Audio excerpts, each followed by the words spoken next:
വസന്ത് നമുക്ക് ചർച്ച അവസാനിപ്പിക്കാൻ സമയമായി. എന്തായാലും ഒരു ദേശവിരുദ്ധനാണ് എന്ന് രാഹുൽ അടിക്കടി തെളിയിച്ചുകൊണ്ടിരിക്കുകയാണ്. നേരത്തെ പ്രിൻ്റ് പറഞ്ഞതുപോലെ ഒരുപക്ഷെ ഈ കേസുകളുടെ എണ്ണം കൂടി വരും, അദ്ദേഹം തീഹാർ ജയിലിലേക്ക് പോണ്ടി വരും. ഇല്ലെങ്കിൽ കോൺഗ്രസിൽ ആ പാർട്ടി നിലനിൽക്കണമെന്ന ആഗ്രഹമുള്ള ആരെങ്കിലും ഇദ്ദേഹത്തിന് ചികിത്സ കൊടുക്കുന്നത് നന്നായിരിക്കും. എനിക്ക് എന്റെ ചർച്ചയ്ക്കിടയിൽ ഇടപെടുന്നതിന് യാതൊരു പ്രശ്നമുള്ള ഒരാളല്ല, എനിക്കറിയാമല്ലോ. പക്ഷേ സമയം കുറവായതുകൊണ്ട് രണ്ട് കാര്യമുണ്ട്. രണ്ടിനും എനിക്ക് ഇടപെടാതെ സമയം നൽകിയാൽ നല്ലതായിരിക്കും. ഇടപെടണമെങ്കിൽ ഇടപെടാം. ഒന്ന്, പ്രിന്റുവിന്റെ അംബേദ്കർ സ്നേഹവുമായി ബന്ധപ്പെട്ടാണ്. രണ്ട്, രാഹുൽ ഗാന്ധിയുടെ സ്റ്റേറ്റ്മെന്റുമായി ബന്ധപ്പെട്ട്. പ്രിന്റു, അംബേദ്കറെ പറ്റിയൊക്കെ RSS ഇങ്ങനെ വല്ലാതെ പറയുമ്പോൾ ഞാൻ ഇങ്ങനെ അത്ഭുതം കൂറി കേൾക്കുകയായിരുന്നു. അങ്ങെന്താണ് പറഞ്ഞത്? എവിടെയെങ്കിലും അംബേദ്കർ നിങ്ങളുടെ ഹിന്ദുത്വക്കെതിരായി സംസാരിച്ചിട്ടുണ്ടോ? റിഡിൽസ് ഇൻ ഹിന്ദുയിസം അംബേദ്കറിന്റെ പുസ്തകമാണ്. ആ പുസ്തകത്തിൽ അംബേദ്കർ പറയുകയാണ്, Hinduism rained the Hindus and ultimately the nation as well. Hinduism എന്ന് പറയുന്നത് ഹിന്ദുസിനെ നശിപ്പിക്കുക മാത്രമല്ല, രാജ്യത്തെ മുഴുവനായി നശിപ്പിക്കുകയും ചെയ്യും. ഏത് രാജ്യമാണോ, ഏത് രാഷ്ട്രമാണോ നിങ്ങൾ ഇപ്പോൾ ഈ പറഞ്ഞുകൊണ്ടിരിക്കുന്നത്, ആ രാഷ്ട്രത്തെ നശിപ്പിക്കുന്ന തത്വമാണ്, രാഷ്ട്രീയ മീമാംസയാണ് ഹിന്ദുവിസം എന്ന് പറഞ്ഞിട്ടുണ്ട്. റിഡിൽസ് ഇൻ ഹിന്ദുവിസം എന്ന് പറയുന്ന അംബേദ്കറിന്റെ പുസ്തകത്തിൽ. മിനിമം അംബേദ്കറോടുള്ള കോൺഗ്രസിന്റെ സമീപനം എന്തായിരുന്നു? പ്രിന്റുവിനുള്ള ഉത്തരമാണ് ഞാൻ നേരത്തെ ചോദിച്ചുകൊണ്ടിരിക്കുകയാണ്. യെസ്, മിനിമം അംബേദ്കറെ പറ്റി പറയുമ്പോൾ ബാലരമയുടെ ഡൈജസ്റ്റ് എന്ന് പറയുന്ന ഹിസ്റ്ററി പുസ്തകമുണ്ട്, അതെങ്കിലും വായിച്ചിട്ട് പറഞ്ഞു. ഇനി രാഹുൽ ഗാന്ധിയുടെ കാര്യം. രാഹുൽ ഗാന്ധിയുടെ പ്രസംഗം ഇതാ വളരെ കൃത്യമായി ഇന്ത്യ ടുഡേ ഇപ്പൊ ട്രാൻസ്ലേറ്റ് ചെയ്തിട്ടുണ്ട്. അല്ല, അത് തന്നെയാണ് അങ്ങ് പറയുന്നത്. രാഹുൽ ഗാന്ധിയുടെ ആ പ്രസംഗത്തിന്റെ ഒരു വാക്ക് പറയുന്നതിന് മുമ്പ് 2-3 വാക്കുകളുണ്ട്. നോക്കൂ, അതിങ്ങനെയാണ്: do not think that we are fighting a fair fight. നമ്മൾ ഒരു ഫെയർ ആയ ഫൈറ്റിലല്ല. There are no fairness. നമുക്ക് അനുകൂലമായ ഒരു സാഹചര്യവും ഇവിടെ ഇല്ല. If you believe we are fighting a political organisation called BJP RSS, you have not understood. അതൊന്നും രാഹുൽ ഗാന്ധി പറഞ്ഞിട്ടില്ല. പറയാത്ത കാര്യം ഇവിടെ കോട്ട് ചെയ്യരുത്. We are now fighting the BJP, the RSS and the Indian state itself എന്നാണ് പറഞ്ഞത്. അല്ലാതെ പൊളിറ്റിക്കൽ ഓർഗനൈസേഷൻ ഒന്നും വസന്ത് കൈ നിടരുത് പ്ലീസ്. ശ്രീ അനിൽ നമ്പ്യാർ അങ്ങ് കേൾക്കാത്തതല്ല, അതിന് തൊട്ടു മുമ്പത്തെ വാക്കുകളാണ്. You have not understood what is going on. BJP RSS have captured every institution of the country. ഈ രാജ്യത്തെയും നേരത്തെ മോഹൻ വർഗീസ് സാർ പറഞ്ഞതുപോലെ ഈ സ്റ്റേറ്റ് എന്ന് പറയുന്നതിന്റെ അകത്ത് ഉൾക്കൊള്ളുന്ന ജുഡീഷ്യറിയെ, എക്സിക്യൂട്ടീവിനെ ആര് എടുത്തു? RSSഉം BJPയും ക്യാപ്ചർ ചെയ്തു. ഈ രാജ്യം നിങ്ങളോട് എന്ത് തെറ്റ് ചെയ്തു? ഇത്രയും കാലം കട്ടുമുടിച്ചതല്ലേ, അതിനോടുള്ള ഒരു നന്ദിയെങ്കിലും കാണിക്കണ്ടേ? അല്ലല്ലോ, ഈ എന്താണ് നിങ്ങൾക്ക് ഒരു പ്രസംഗത്തിലെ ഒറ്റ വാക്കിനെ മാത്രം പിടിക്കുന്നത്? അതിന് തൊട്ട് മുമ്പത്തെ വാക്കാന്നേ. BJP and RSS have captured every institution of the country. We are now fighting the Indian state itself. അതുകൊണ്ട് തന്നെ അവർ ക്യാപ്ചർ ചെയ്തിരിക്കുന്ന, അതായത് BJPയും RSSഉം എന്താ കൈ കടത്തിയിരിക്കുന്ന, BJPയും RSSഉം പിടിച്ചു വെച്ചിരിക്കുന്ന ഈ ലെജിസ്ലേറ്റീവിനെതിരെ, ഈ എക്സിക്യൂട്ടീവിനെതിരെ, ഈ ജുഡീഷ്യറിക്കെതിരെ, ഓവറോൾ ഈ സ്റ്റേറ്റിനെതിരെ, ഈ ഭരണകൂടത്തിനെതിരെ അവർ ഇതിനെതിരാണ് നമ്മുടെ പോരാട്ടം. എന്താ തെറ്റ്? അതാണ് പുതിയ വ്യാഖ്യാനം, വസന്ത് നൽകിയ വ്യാഖ്യാനം. ഞാൻ ഡോക്ടർ മോഹൻ വർഗീസ്, ഇങ്ങനെ ഒരു വിശാല അർത്ഥത്തിൽ ഇത് കേട്ടവരെടുക്കുവോ? താങ്കൾക്ക് തോന്നുന്നുണ്ടോ? എത്ര വിശാല അർത്ഥത്തിലാണെങ്കിലും ശ്രീ അനിൽ, ഈ എക്സിക്യൂട്ടീവും ലെജിസ്ലേച്ചറും ജുഡീഷ്യറിയും ചേർന്നാലും ഗവൺമെന്റേ ആകുന്നുള്ളൂ, സ്റ്റേറ്റ് ആകുന്നില്ല. സ്റ്റേറ്റ് ആകണമെങ്കിൽ വിശാല അർത്ഥമാണത്. ഗവൺമെന്റിനെതിരെയുള്ള ഒരു പോരാട്ടം എന്ന് പറഞ്ഞാൽ അത് ന്യായമാണ്, അത് പ്രതിപക്ഷ നേതാവ് ചെയ്യേണ്ടതാണ്.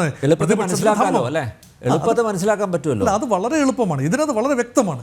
ഇവിടെ ഒറ്റ ഒരു ക്ലാരിഫിക്കേഷൻ കൊണ്ട് തീരുന്നതേ ഉള്ളൂ. അതിനെ ന്യായീകരിക്കുക. രാഹുൽ ഗാന്ധിയുടെ പ്രസ്താവനയിൽ പിണഞ്ഞ ഒരു അബദ്ധം, പ്രസ്താവനയല്ല, ഒരു പ്രസംഗമാണ്. സ്വന്തം പാർട്ടിയുടെ ആസ്ഥാന മന്ദിരം ഡൽഹിയിൽ ഉയർന്നു, അത് പുതിയ ഇന്ദിരാഗാന്ധിയുടെ തൻ്റെ മുതുമുത്തച്ഛിയുടെ പേര് നൽകി. അപ്പോൾ അത് നല്ല കാര്യമാണ്. അപ്പോൾ ആ ഒരു നല്ല ഓസ്പീഷ്യസ് ഒരു ദിവസം അദ്ദേഹം നടത്തി വളരെ ശാന്തമായി, പ്രൗഢഗംഭീരമായി ഈ ഒരു പരാമർശം, ഈ അബദ്ധ പരാമർശം ഒഴിച്ച് മറ്റെല്ലാം പ്രൗഢഗംഭീരമായി തന്നെയാണ് ശ്രീ രാഹുൽ ഗാന്ധി പെരുമാറിയതെന്നാണ് എൻ്റെ ചിന്ത.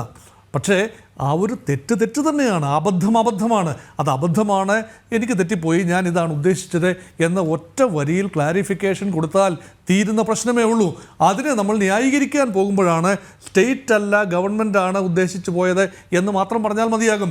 അല്ല, ഗവൺമെൻറ് എന്ന് പറഞ്ഞാൽ സ്റ്റേറ്റ് തന്നെയാണ് എന്ന് നമ്മൾ ഒരു നൂറ്റാണ്ട് മുഴുവൻ ഇരുന്ന് വാദിച്ചാലും ഗവൺമെൻറ് സ്റ്റേറ്റ് ആവില്ല. ഗവൺമെൻറ് സ്റ്റേറ്റിൻ്റെ ഒരു ഘടകം മാത്രമേ ആകുന്നുള്ളൂ. ആ ഗവൺമെൻറ്റിനെതിരെയുള്ള പോരാട്ടത്തിന് പ്രതിപക്ഷ നേതാവിന് അവകാശമുണ്ട്. ആ അവകാശം അദ്ദേഹം വിനിയോഗിച്ചു എന്ന് നമുക്ക് കരുതി സമാധാനിക്കാം.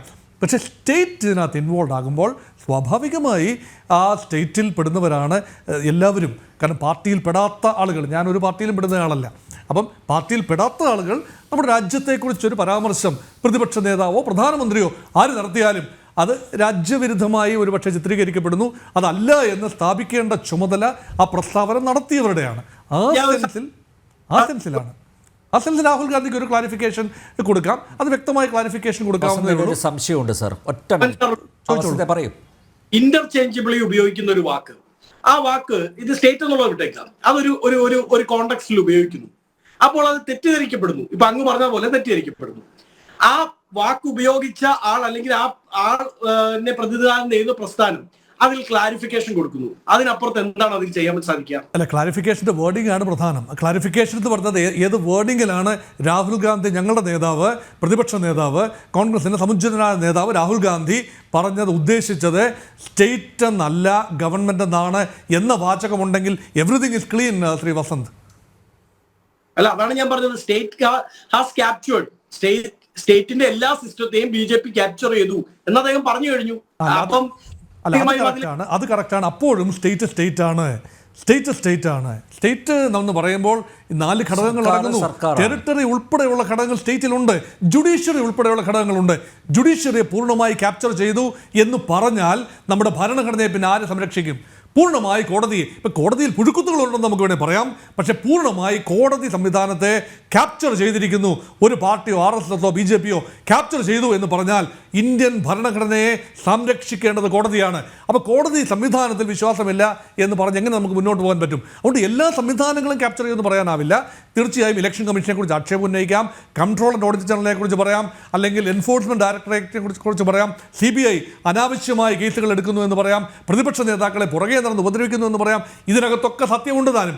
പക്ഷേ അവിടെ എല്ലാ ഘടനകളും എന്ന് പറയുമ്പോൾ സ്റ്റേറ്റിൻ്റെ എല്ലാ ഘടനകളും എന്ന് പറഞ്ഞാൽ you are turning against the people, you are turning against the very territory where there is agriculture and means of livelihood. ഇതെല്ലാം ഉണ്ട്. അതോടൊപ്പം തന്നെ കോടതി സംവിധാനവും ഇതിനോടൊപ്പം തന്നെ വരും. ഇതെല്ലാം തന്നെ എതിർക്കാൻ പരമാധികാരത്തെ പോലും എതിർക്കണം. സോവറിറ്റി ഇല്ല എന്നാണ് അതിനർത്ഥം. സ്റ്റേറ്റ് ഇല്ലെങ്കിൽ പരമാധികാരമില്ല. അപ്പോൾ അങ്ങനെ വ്യാപകമായ അർത്ഥത്തിൽ നമ്മൾ ഉപയോഗിക്കുന്നതിന് ദുർവ്യാപകമായ ഫലമുണ്ട്. അത് ഉപയോഗിച്ചിരിക്കുന്നത് ഒരു കോൺഗ്രസ് നേതാവാണെങ്കിൽ കുഴപ്പമില്ല, പക്ഷേ പ്രതിപക്ഷ നേതാവാണ്, അത് ക്യാബിനറ്റ് റാങ്കുള്ള പദവിയാണ്. അവിടെയാണ് ഒരു കുറച്ചുകൂടി വ്യക്തമായ ക്ലാരിഫിക്കേഷൻ വേണ്ടിയത്. അവിടെയാണ്. ജസ്പ്രീരോ, ഒറ്റ വാക്കിൽ നമുക്ക് അവസാനിപ്പിക്കാം പെട്ടെന്ന്. അല്ല, ഈ സത്യത്തിൽ ഈ രാഹുൽ ഗാന്ധി, ഞങ്ങൾ എപ്പോഴും പറയാറുണ്ട്, ഈ BJPയുടെയും അല്ലെങ്കിൽ സംഘപരിവാർ സംഘടനകൾക്കൊക്കെ നമ്മുടെ വീടിൻ്റെ ഐശ്വര്യം എന്ന് പറഞ്ഞാൽ ഞങ്ങളുടെ ഐശ്വര്യ സത്യത്തിൽ രാഹുൽ ഗാന്ധിയാണ്. കാരണം ഒരു പ്രതിപക്ഷ നേതാവിൽ നിന്ന് നമ്മൾ പ്രതീക്ഷിക്കുന്ന, രാജ്യം പ്രതീക്ഷിക്കുന്ന ഒരു നിലവാരത്തിലേക്ക് രാഹുൽ ഗാന്ധി ഒരിക്കലും ഉയരില്ല എന്ന് അദ്ദേഹം കൃത്യമായിട്ട് തെളിയിച്ചുകൊണ്ടിരിക്കുകയാണ്. ഇപ്പോൾ ഈ രാജ്യത്തിലെ ഇപ്പോൾ വിഘടന സംഘടനകളുണ്ട്, 0.001% ഈ സംഘടനകളത്. ആ 0.1% ഉള്ള സംഘടനകളിലേക്ക് ഇന്ത്യൻ നാഷണൽ കോൺഗ്രസിനെയും ആ സംഘടനകളുടെ ആ പട്ടികയിലേക്ക് ഉൾപ്പെടുത്താൻ വേണ്ടി നിതാന്ത പരിശ്രമം നടത്തുന്ന രാഹുൽ ഗാന്ധി ഇങ്ങനെ തന്നെ പോകണം, യാതൊരു മാറ്റവും ഉണ്ടാവരുത്. അതുകൊണ്ട് ഇത്തരത്തിലുള്ള പ്രവർത്തനങ്ങൾക്ക് രാഹുൽ ഗാന്ധിക്ക് എല്ലാവിധ ഭാവുകളും നേരാൻ മാത്രമേ ഞങ്ങൾക്ക് സാധിക്കുകയുള്ളൂ.